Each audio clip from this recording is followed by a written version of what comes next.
Hola, ¿cómo están chicos? El día de hoy, antes de empezar la clase, hablaremos sobre dos casos particulares que nos ayudarán en el entendimiento de este tema. Mira, en el primer caso hablaremos acerca de la obtención de nutrientes.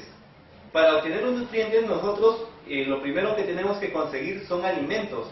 Pero estos alimentos, para poder digerirlos, necesitamos fraccionarlos. O sea, necesitamos apelar a una propiedad muy importante de la materia, la capacidad de poder dividirse. Por ejemplo, en la preparación de la ensalada, mira, nosotros utilizando un cuchillo o una máquina apropiada, fraccionamos las verduras y así poder obtener las verduras con una dimensión más pequeña y así poderlos consumir. Ya luego en nuestro tubo digestivo se seguirá degradando este alimento para poder obtener los nutrientes. Entonces apelamos a esta capacidad de la materia de poder dividirse para obtener los nutrientes. Esta acción no requiere de conocimientos muy sofisticados ni complicados. Basta con la experiencia nada más y el sentido común para poder obtener los nutrientes. En cambio, en el segundo caso, por ejemplo, si uno quisiera obtener cal, entonces tendría que saber primero dónde va a conseguir la cal, de dónde lo puede obtener. Entonces, la cal, chicos, se obtiene a partir del carbonato de calcio. Y el carbonato de calcio no se encuentra de manera pura en la naturaleza, se encuentra en forma de piedra caliza. Entonces tenemos que saber dónde conseguir esta piedra caliza. La piedra caliza se encuentra en las canteras y las extraemos de ese lugar en forma de rocas muy grandes. Así que igual como pasó con los alimentos, necesitamos que se divida en porciones más pequeñas. Por eso los llevaremos a un lugar para que sean triturados. Luego de que sean triturados y tengamos pues piedras calizas muy diminutas, entonces será llevado a unos hornos para que en esos hornos, a partir de reacciones térmicas, se pueda este carbonato de calcio desdoblar en dióxido de carbono y en óxido de calcio. El óxido de calcio es la cal viva. Pero esta cal viva luego tendrá que ser llevado para que se reaccione con el agua y entonces se forme el hidróxido de calcio. Este hidróxido de calcio tiene una textura más fina, es como un polvo. Entonces, este polvo más fino luego es almacenado y por último es embolsado y transportado para su distribución. Mira cómo en ambos casos apelamos a esta capacidad maravillosa de la materia de poder dividirse o fraccionarse en porciones más pequeñas. Pero además hemos hecho uso de otra propiedad, la clasificación de la materia, porque tenemos que saber qué es lo que vamos a obtener en cada división que hagamos a esta materia. Entonces, el tema del día de hoy, chicos, justamente es división de la materia y clasificación de la materia. Entonces, empecemos con este tema. Bien, chicos, comencemos con división de la materia. Para poder entender esta parte del tema, lo primero que tenemos que saber es qué es un cuerpo. Un cuerpo es una porción limitada de materia. Por ejemplo, esta roca es un cuerpo. Si nosotros desearíamos obtener un componente en específico de dicho cuerpo, entonces tendríamos que dividirlo en partes, fracciones o trozos de menor dimensión hasta convertirlo en polvo. Algo parecido como sucedía cuando queríamos obtener los nutrientes de los alimentos, teníamos que fraccionarlos.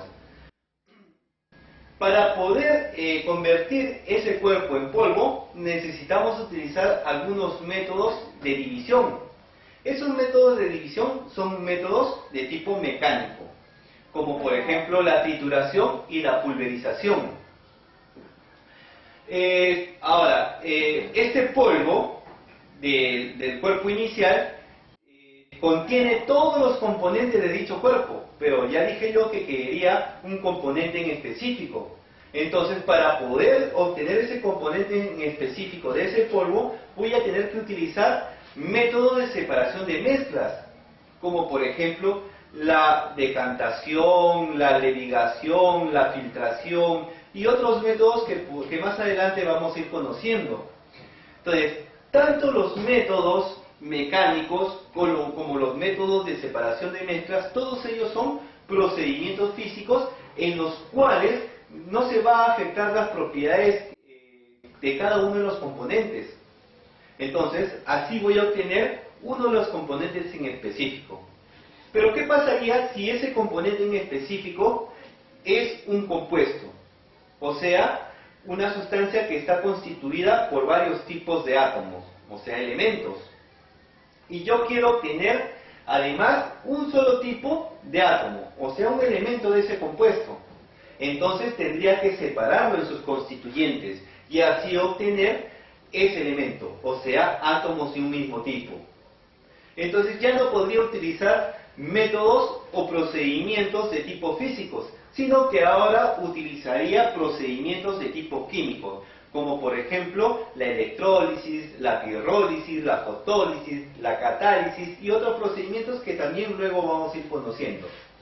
Entonces, así es como yo voy a utilizar diferentes métodos para poder obtener los diferentes grados de división de la materia. Tenemos que conocer cada uno de ellos. No te olvides, tenemos los procedimientos de tipo físicos en los cuales no se altera pues las propiedades de cada uno de los componentes del cuerpo inicial, y tenemos los procedimientos químicos. En estos procedimientos químicos sí se alteran las propiedades del compuesto, porque el compuesto tiene ciertas propiedades, pero sus componentes, o sea, los elementos de los cuales está constituido, tienen otras propiedades. Bien chicos, pasemos a la segunda parte. Bueno chicos, ahora sí, para poder interiorizar todos estos conocimientos, vamos a responder dos ejercicios sencillos sobre el tema de división de la materia. El primer ejercicio nos dice que completemos de manera coherente la siguiente frase. La pulverización es un método, espacio, de división de la materia.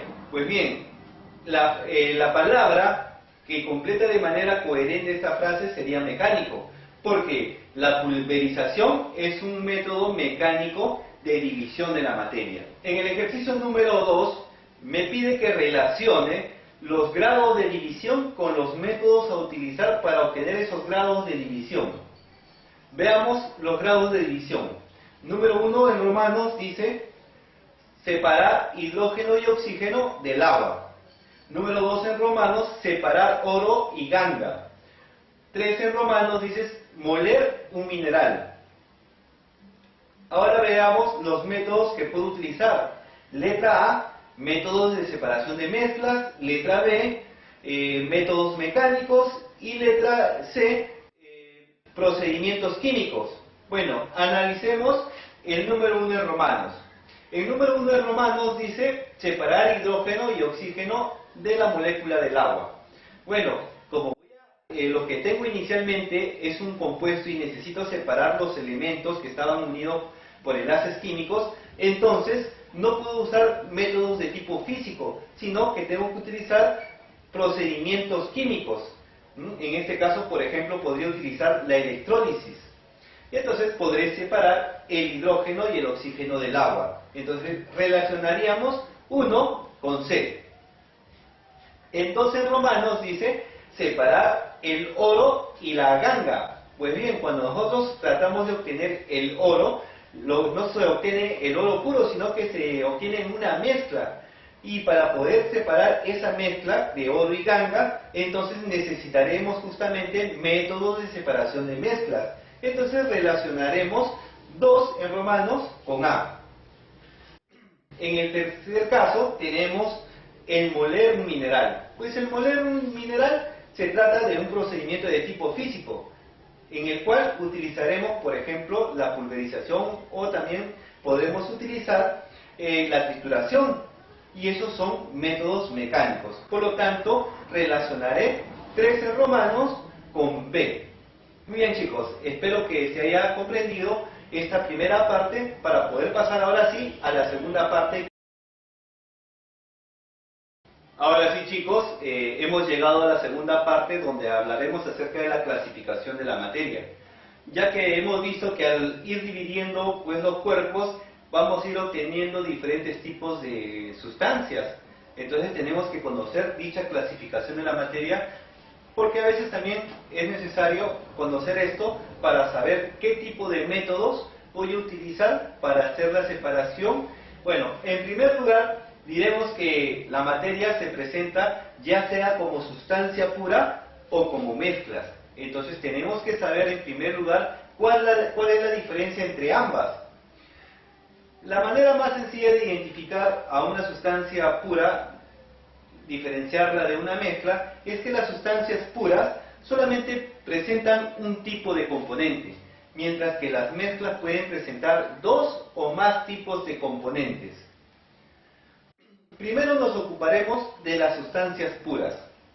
Bueno, las sustancias puras ya dijimos que tienen un solo tipo de componente y estas sustancias puras pueden ser de tipo simple o de tipo compuestas. Entonces también tendremos que conocer cuál es la diferencia entre ambos, ya que ambos presentan un solo tipo de componente. Pero en el caso de las sustancias simples, ese componente se trata de un solo tipo de átomo. Mientras que en las sustancias compuestas tenemos este componente que está conformado por varios tipos de átomos unidos por enlace químico. En el caso de las sustancias simples, como ejemplos, tenemos al sodio, al hierro, al cobre, al potasio, al oro. También podríamos mencionar al azufre, al nitrógeno, al cloro, al carbono. Todos ellos son elementos químicos. Si quieres conocer más elementos químicos, solamente tienes que agarrar tu tabla periódica y ahí están todos los elementos químicos. Acuérdate que son oficialmente 118 elementos químicos aprobados por la Unión Internacional de Química Pura y Aplicada, la IUPAC. Bueno, algunos de estos elementos se encuentran de manera pura en la naturaleza formando algunos cuerpos muy conocidos.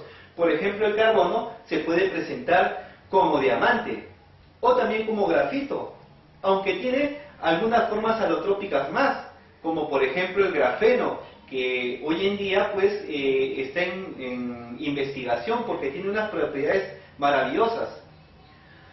También, por ejemplo, tenemos los fullerenos, que también están en su etapa de investigación.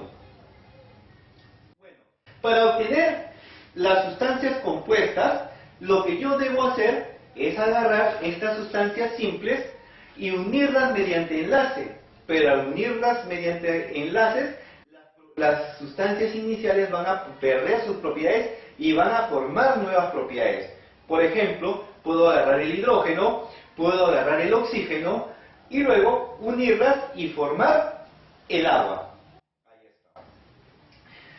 El agua tiene propiedades muy diferentes que de manera separada las tienen el hidrógeno y el oxígeno. Y así puedo ir agarrando diferentes sustancias simples, uniéndolos por enlaces y formando otras sustancias de tipo compuestas. Por ejemplo, también puedo unir el sodio con el cloro y obtendría la sal común.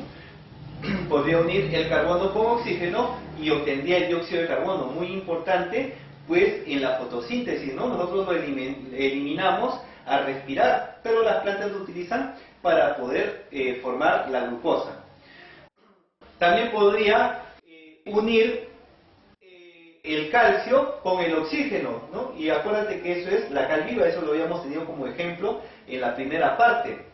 También podría unir hidrógeno con cloro y tendría... Luego también podría unir carbono, hidrógeno y oxígeno y obtener glucosa. Y así podría ir obteniendo otras sustancias, otros compuestos como el ácido acético, como el metanal, el etanol, el propano. Todas ellas sustancias muy importantes en nuestra vida cotidiana. Por ejemplo, la glucosa, acuérdate que es un producto de la fotosíntesis y que nos sirve a nosotros para poder obtener energía, ¿cierto? La glucosa nos sirve para poder obtener energía porque la transformamos en ATP, adenosín trifosfato. Entonces, quiero que entiendas que nosotros, para poder identificar una sustancia simple, lo que debemos saber es que están constituidas por un solo tipo de átomo. Pero una forma también de poder identificarla y de manera más práctica es saber de que todas las sustancias simples se identifican por un símbolo químico. Mientras que los compuestos, que están conformados por varios tipos de átomos unidos por enlace, ellos se van a representar por fórmulas químicas. Entonces, cada vez que compres un producto y este tenga dentro en su empaque ahí colocado una fórmula química, entonces sabrás que es un compuesto. Por ejemplo, cuando compras la sal, cuando compras tu bolsa de sal, ahí está bien grande la fórmula química de la sal. Bueno, ahora encarguémonos de las mezclas. Las mezclas, como ya dijimos, pueden contener dos o más componentes. Estos componentes pueden ser sustancias simples o sustancias compuestas. Es más, inclusive podrían ser otras mezclas. Entonces, lo primero que tenemos que saber es que las mezclas se presentan ya sea como mezclas homogéneas o como mezclas heterogéneas. Entonces tenemos que aprender a distinguirlas.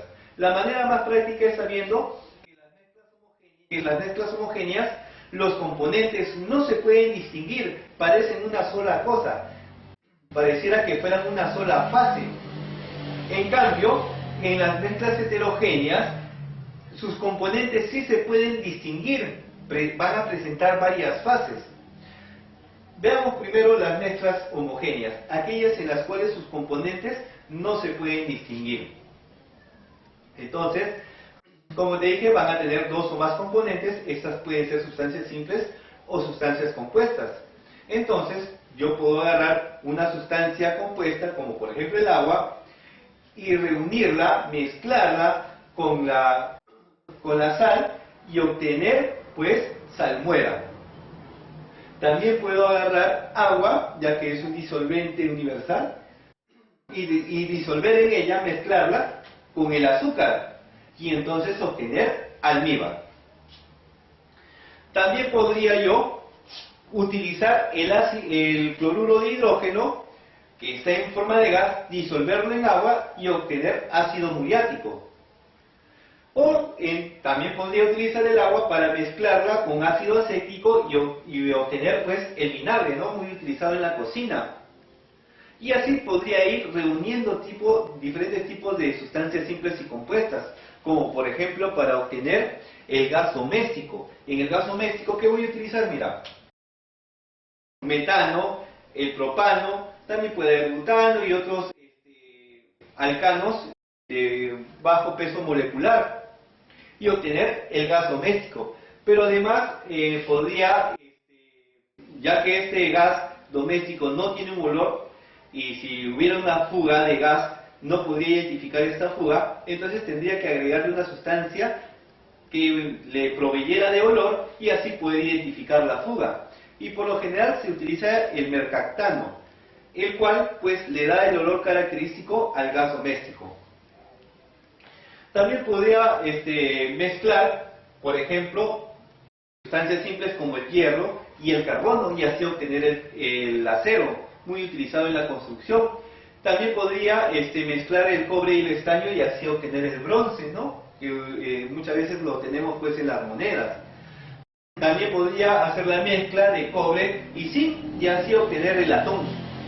En todos estos ejemplos, chicos, no se puede distinguir a simple vista los componentes. El aire es un ejemplo muy claro de una mezcla homogénea. El aire está conformado por dióxido de carbono, por oxígeno, nitrógeno, argón, polvo atmosférico, etc. Pero sin embargo yo no puedo visualizar de manera directa estos componentes. Así de que pareciera que fuera una sola cosa. Tiene una sola fase y por lo tanto el aire es una mezcla de tipo homogénea. Ahora, en el caso de las mezclas homogéneas, ellos también pueden adoptar otro nombre. A ellas también se les llama soluciones. Bueno, ahora sí encarguémonos pues de las mezclas heterogéneas. Ellas también contienen dos o más tipos de componentes y estos componentes pueden ser sustancias simples, sustancias compuestas, pueden ser también otras mezclas. Y ellas se pueden presentar de tres formas. Mira, tenemos los agregados, tenemos las suspensiones y tenemos los coloides. En el caso de los agregados, para poder distinguirlas de las suspensiones y coloides, tenemos que saber que sus componentes tienen dimensiones un poco grandes. y se pueden distinguir a simple vista. Un ejemplo de ello es la mezcla de agua, cemento, arena, también puede ser piedras, los cuales al mezclarse forman el concreto. En el concreto es fácil distinguir sus componentes porque tienen dimensiones grandes. Otro ejemplo podría ser la conserva de durazno. Si tú abres tu lata de conserva de durazno vas a encontrar los trozos de duraznos con el almíbar. Tanto el durazno como el almíbar son mezclas, entonces que están conformando pues a este agregado. Otro ejemplo que podríamos citar sería pues una ensalada de verduras. Las ensaladas de verduras, ¿qué contienen? Pues las verduras picadas, también podría contener un poquito de aceite, un poquito de limón, ¿no? Y un poquito de sal. Y es fácil distinguir pues estos componentes porque son de tamaño regular y fácilmente con nuestros ojos podemos visualizarlos. En cambio, en el caso de las suspensiones no es tan sencillo, no es tan fácil, ¿no? Sus componentes son un poquito más pequeños. Entonces, en algunos casos no son muy fáciles de distinguir. Un ejemplo de suspensión muy conocido, pues, es el jugo de frutas. En el jugo de frutas tenemos pues la fruta licuada con agua. También puede contener azúcar y no es tan fácil distinguir estas frutas, pero al menos sí podríamos distinguir el agua del zumo de las frutas. Sobre todo porque las suspensiones tienen una propiedad muy importante. Ellos, después de pasado un corto periodo de tiempo, suelen pues sedimentar sus solutos. Entonces la fruta que está licuada se suele colocar en la parte inferior del recipiente y el líquido en la parte superior, entonces es fácil distinguirlo. Entonces, en el caso de las suspensiones, los solutos, ¿no? La parte dispersa suele sedimentar. Otro ejemplo podría ser la leche de magnesia. La leche de magnesia es esos frasquitos que utilizamos, esos remedios para cuando tenemos algún tipo de indigestión, lo compramos en la farmacia. Si tú tratas de ver los componentes en la leche de magnesia, sería un poco difícil de distinguir sus componentes, pero como te dije, todas las suspensiones suelen sedimentar pues su parte dispersa. Entonces, si tú lo dejas reposando esta leche de magnesia durante un periodo de tiempo, cuando lo tengas que tomar, te van a decir que primero lo agites, ¿no? Porque la parte dispersa se ha acumulado en la parte inferior. Otra forma, otro ejemplo de una suspensión muy conocida, por ejemplo, sería un antibiótico. Un antibiótico muy conocido que te aplican en las farmacias es la amoxicilina, ¿no? La suspensión de amoxicilina, el cual contiene justamente la amoxicilina diluida en agua. Cuando el doctor o el médico o el de la farmacia, cuando te va a aplicar la inyección, lo primero que hace con ampolleta de amoxicilina es agitarlo, porque de la misma manera que los otros dos ejemplos, en el caso de la suspensión de amoxicilina, la amoxicilina se va a ir acumulando en la parte inferior, va a sedimentar. Es por eso que es necesario agitarlo. Entonces, a razón de esta propiedad, las suspensiones son fáciles de identificar. Cada vez que tú compres un producto y antes de consumirlo necesites agitarlo, entonces se va a tratar de una suspensión. Otro caso son los coloides. En el caso de los coloides, estas partículas son más pequeñas. Inclusive, estos coloides va a parecer que tuvieran una sola fase, igual que las mezclas homogéneas. Ellas no van a presentar esta propiedad de sedimentar pues su parte dispersa, así que no voy a tener que agitarlas. Un claro ejemplo de ello y el más conocido es la gelatina. La gelatina, ¿no? Que contiene dentro de ella pues agua y también contiene colágeno. Vas a notar que por más que lo dejes durante un tiempo, este colágeno no va a sedimentar. Entonces podrías equivocarte y decir pues que esto de aquí es una mezcla homogénea, pero la gelatina no es una mezcla homogénea. Para poder identificar a los coloides o poder distinguirlas de las mezclas homogéneas, tendremos que decir que ellos presentan una propiedad muy importante, que es el efecto Tyndall.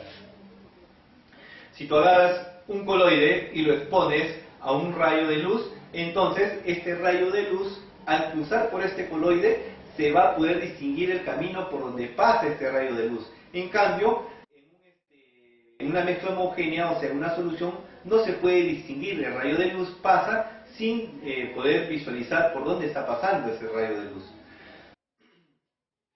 Luego tenemos como otro ejemplo la tinta china.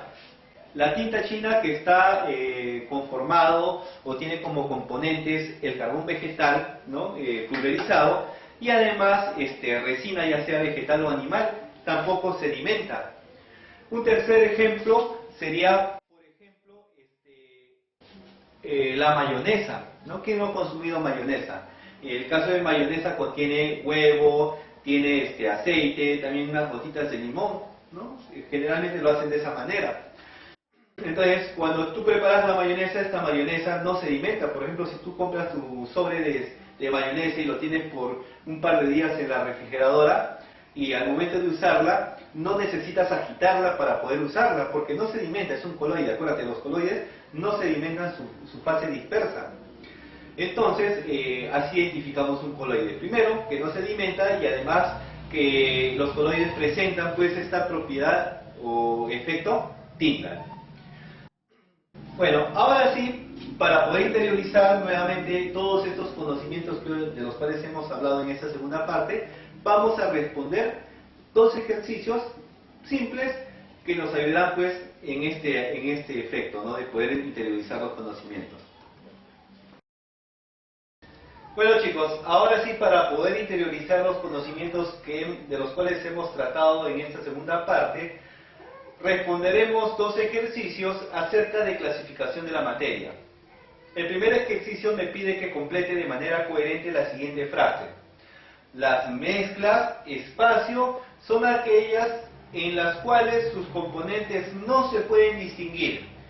Pues bien, la palabra que completaría de manera coherente esta frase sería homogénea, porque las mezclas homogéneas son aquellas en las que sus componentes no se pueden distinguir. En el ejercicio número 2 nos pide que relacione el cuerpo con la clasificación que le corresponde.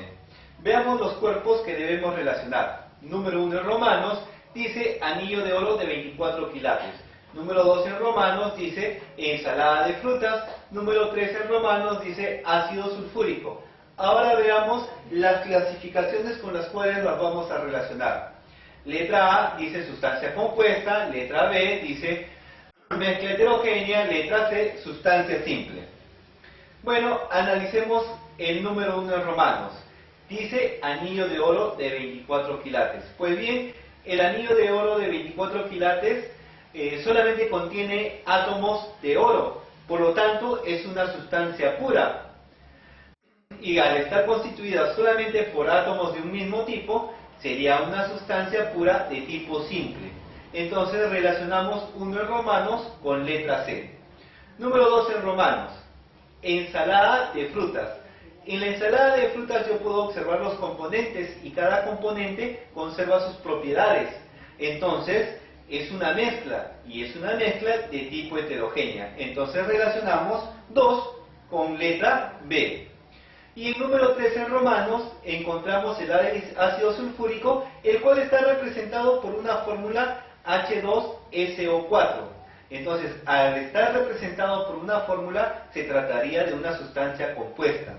Entonces relacionamos 3 en romanos con letra A. Muy bien chicos, espero que hayan comprendido el tema y que les haya servido estos dos ejercicios para poder terminar de comprenderlo. Ahora sí, espero que puedan responder la práctica que se les ha dejado de manera virtual.